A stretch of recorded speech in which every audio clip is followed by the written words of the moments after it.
Hello, everyone. Welcome to this episode of the Leadership Speak series of L Forum. Today, I have the honor and privilege of welcoming a classmate of mine, uh, Joe Torcivia, principal of Torcon. Hi, Joe. Welcome to the show. Hey Ringo, thanks for having me.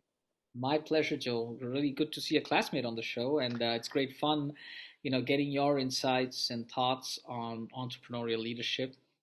So, Joe, would love to hear from you, your background, and a little more about your journey so far with Torcon. Sure. Well, again, thank you for having me. It's always interesting to get to talk to you, and I'm happy to be part of this program you're putting together. So, my background, I born and raised in New Jersey. Live here right now with my wife and son. I went to Lehigh as an undergrad, studied economics. I started as a finance major, and I always thought I would end up in some sort of role in the finance industry. And as I was studying finance at Lehigh, I got, I guess, a little bit turned off by sort of the regimented curriculum. So I ended up switching to economics, where I could take a few different classes, a little more variety, so to speak, in what we were allowed to take to get a degree. And um, what ended up happening from there was I was studying for I forget what test it was. It was either finance or accounting or something in the library, and saw a brochure on the wall for a semester at C program. And I ended up filling out that application for that program instead of studying for the test. I don't remember what I got on the test, but I remember just about every minute of the 5 months I spent at sea. So I sailed from Singapore to South Africa, got my captain's license, came back, finished up school at Lehigh, and I got a job as a foreign exchange derivatives broker in New York City. Initially, I was a clerk. I was booking trades. I eventually got a few clients of my own. And then after about 2 years working for this firm, GFI, I got a call from a friend of mine. He said a couple was looking to help some get some help sailing their 56-foot boat from Antigua to Tahiti. And I was sitting at my desk and I said to him, thank you for thinking of me, but there's no way I can leave this job and go sailing for 5 months. And then I forget what exactly happened on my desk, but something happened. I got blamed for something that wasn't my fault. I And can I called him imagine. back and I said, Dan, I'm in. And I went and talked to my then girlfriend, now wife, about it. And she was okay with it. And I talked to my father and said, I'm going to go do this trip. And he said, well, what is the reason you're going to give the people you're working for that you're going? I'm just going to say, hey guys, I'm going sailing. I'll see you later. And he said, well, why don't you tell them you're getting an MBA? And I said, well, I'm not. He said, I don't think you understood. Why don't you tell them you're going back to get an MBA? And I sat there and I said, but I'm not going. I see what you're doing. Okay, we'll go get the MBA. So I left that job on Wall Street. I started my MBA, my first semester in my MBA program. And while I was doing that, I needed something to pay the bills. So my father said, why don't you come in and work for Torcon? It's our family's business.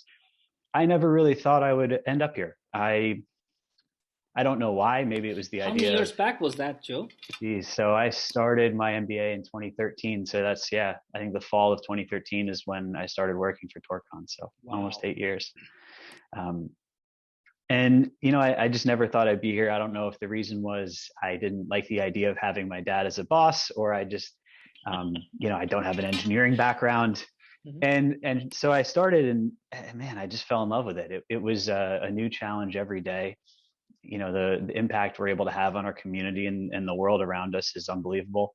We build buildings for huge pharmaceutical companies, for universities. We have a project at Drexel right now that's starting up any minute. Wow. Um, a lot of healthcare Hmm. clients. So it's remarkably rewarding, and frankly, I was surprised by it. So um, after being at Torcon for a few years, I really thought to myself, hey, there's going to be a time when my father's going to want to retire, and if I might, be able to run this business one day, I got to make sure I know as much as I possibly can, and that's what led me to go back and get a doctorate from Drexel, and that's where I met Ringo.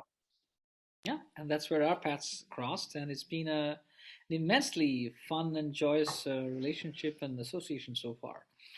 And a very interesting story. I mean, from sailing to construction, it's been pretty diverse and pretty interesting. So, The thought that comes to me is, you've seen different verticals. What has been your leadership journey so far, Joe? How has it been for you? Yeah, there have been a number of different aspects to it. I think I was always somebody who was never really afraid of embarrassing themselves or asking a dumb question or doing something silly. So I was usually somebody who volunteered or took the initiative to, jump in feet first. And I think that's probably where some of my leadership style or ability comes from. Is I like to lead by example. I always have, and it's something I still try to do. To the extent I can at work.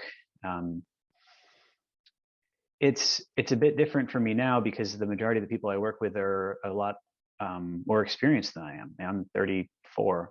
I had to think about that one for a minute. And I work with people who are in their 50s and 60s who have been working at Torcon longer than I've been alive. So from that perspective, my leadership role is maybe a little bit different than that of somebody who took a more traditional approach and sort of built a career around their role instead of sort of stepping into a role because they happen to be related to those in the industry. So, my journey as a leader is a bit different, I would imagine, than some other ones. But the people ask me what I do at Torcon, and I can boil it down. I ask silly questions, and the reason I do that is because if that silly question has a simple answer, then okay, it was silly and we move on. But if all of a sudden that sparks a conversation and somebody has to defend their answer, or it takes a second to think about why we do this that way, or why did we approach the project in this fashion, then maybe I asked a good question. And so I think that's what I try to do most at Torcon now, is really take a look at the way we do things and just say, yes, we've been doing this for a long time. Why should we continue to do it this way? And perhaps there's a better way to go about it, and just see what happens. And has that you mentioned that you have people whose experience is probably more than your age itself. If you, How has that been? How has that experience been? And how has it been with someone who's just fresh into your organization? You have a pretty wide spectrum, right? yeah, we do. We hire probably 6 or 7 kids right out of college every year, and we try to really grow the organization that way. We love to promote from within. Um, and we're really lucky that people like to stick around Torcon for as long as they do. And I think the resources that the younger generation has at their disposal, because we have all these veterans who are always willing to take the time out of their day to answer these questions, is really phenomenal. And it's the best way to go about understanding any industry, not just ours, but getting your feet wet early on, asking a lot of questions, getting involved as you can in all the different processes, and the time that our veterans take to really mentor and nurture the younger generation is it's fantastic. That's great. And you I think you mentioned that you accidentally became an entrepreneur, right? Became be part of the entrepreneurial journey. So, what are your thoughts about being an entrepreneur, and what have been your learning as an entrepreneurial leader? Sure. If I had to boil it down into a statement, I would say it's being an entrepreneur. It's nothing complicated. It's doing something nobody else is doing. And I don't mean you have to start your own company or patent an idea or discover something that might change the course of humanity. Although that's fantastic, and kudos to all the people that are able to do that. That's a reach for a lot of us, to say the least. But it's definitely a goal worth striving for. To me, being an entrepreneur is about having the right mindset. And I think the first step into that mindset is to really question everything. If you see somebody doing something a certain way, don't assume that that's the best way to do it, or the right way to do it, or the most effective way to do it. Ask some basic questions to yourself. Say, what does a successful end result look like in this situation? What are the challenges we're going to face along the way? How are we going to get around those constraints, and how are we going to do this most effectively? And I think if you put yourself in that mindset, you're going to become an entrepreneur in your own way. And that's one thing I try to do within our organization, as I mentioned briefly before, is we've been around for 65 years. We've figured out a successful way to go about a construction management role for these projects that we take on for clients. But just because we did something this way 25 years ago, is that the best way to do it now? Why don't we take a step back? Let's think about this. Let's ask some silly questions and see if we get anywhere, and see if we discover anything we can do better or differently. Let's ask some other people for ideas. Let's go out to some of these younger people who haven't been exposed all that long and see what they think about this or how they think we should go about it. And maybe we'll come up with something new and better. Excellent, and that's putting it very well. Asking questions, asking questions, I guess, always leads you to more interesting questions, I guess. Absolutely. So, Joe, not easy. Construction is a tough business. It's a very it's I think it's a niche, very specific niche, and I guess being an entrepreneur in that space is again another added, let's say, challenge. So, what have been your challenges as an entrepreneurial leader? What have you learned, and what have your challenges been? Yeah, that's a good question. There are always a lot, especially for those trying to maybe disrupt the way of doing things. I think the biggest challenge, and this one is definitely a challenge for me, but I think would be a challenge for most, is really convincing others that your ideas are worth supporting, or your ideas are worth investing in. If you're somebody who's trying to raise capital for a new company, you're seeking investors, or if you work for an organization and you're trying to maybe change the path of they're going down, or the way they do things, you got to convince others that it's worthwhile to look at your idea, to think about it, to study it, to maybe put it into practice. And I think probably our industry is a little harder than most because we're really slow to evolve, the construction industry. And what I mean by that is, and there are all sorts of interesting, exciting new things happening between drone technology and robotics and automation. But when you really dumb it down, men and women are still putting up steel to build a building and pouring the concrete and hanging drywall, right? We're doing this the same way we did 100 years ago. And if you could compare our industry to, say, manufacturing, where all of a sudden there's automation, there's robotics on these assembly lines, right? We're using modular approaches to putting cars together. And it's pretty clear to see the efficiencies that have been gained in the past 50 years if you look at, again, manufacturing compared to construction. So in our industry, coming up with new ways to do it isn't hard, but convincing people that those new ways are better than their current ways is a bit of a challenge. We have a lot of the trades on the job sites. They learned how to do something when they went to trade school, and they know how to do something a certain way. And now you're trying to change the way they do it. They're not going to be very receptive. And I just think it's part of our industry that is going to be a challenge for a very long time. But that ability to convince others, to be able to explain what your idea is and why it's a good one, is going to be the biggest challenge I think most entrepreneurs are going to face. Hmm. I mean, that's an interesting insight, that how innovation and change are, you know, different in every industry, and which is why, kind of segueing into this whole group that I have formed called the Entrepreneurial Leadership Forum, is to bring leaders like yourself from across multiple verticals, multiple geographies, to share insights and to see if there's anything that we could use to cross pollinate and help each other.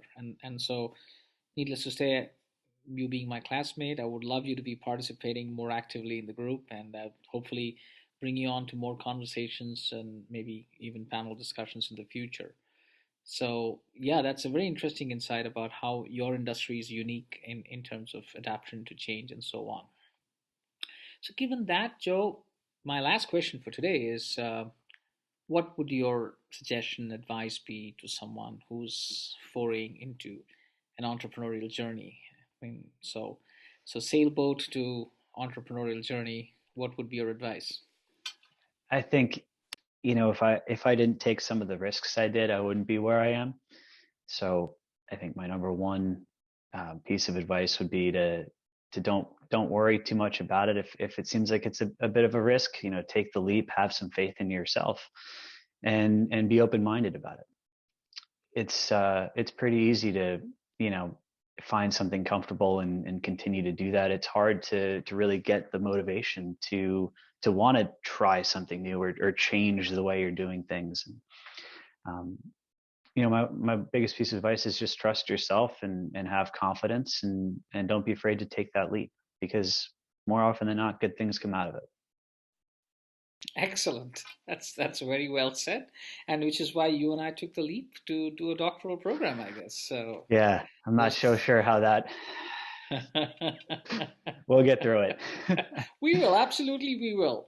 So, on that note, Joe, I wish you and Torcon all the very best and wish you all the very best in the future. And needless to say, I'm sure we will be getting in touch more often and seeing each other. And I'd like you to be participating in this forum as much as you can, given your schedule. So, thank you Absolutely. for your time. Yeah, happy to And help. And if anybody that listens in wants to ask me any questions or hop on the phone, I'm always oh, here I'd and love that, Joe. I would happy really to love that. participate. So, yeah, I'll probably take you up on that. So, because I think your experience and the wisdom that you're picking up from your world would definitely be very useful to young students, entrepreneurs, or even folks who are in different verticals. So, I think what this whole doctoral program has done for you and me is we've become students for life now. So, Absolutely. so thanks, Joe. And again, once again, wish you all the very best and wish you and Torcon all the very best. Thank you for your time. Thanks, Ringo. Speak soon. Thank you. Take care.